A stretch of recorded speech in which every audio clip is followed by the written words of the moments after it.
মারতে যাও আজকে কি মজা আজকে টিমকে মারতে যাচ্ছি চলো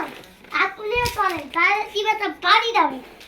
আর যদি আমাদের হাতে দল হয়ে যায় তাহলে কি হয় দেখি কে আজকে কে বাসায় খা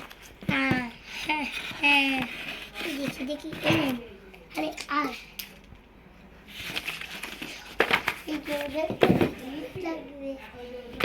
ভাই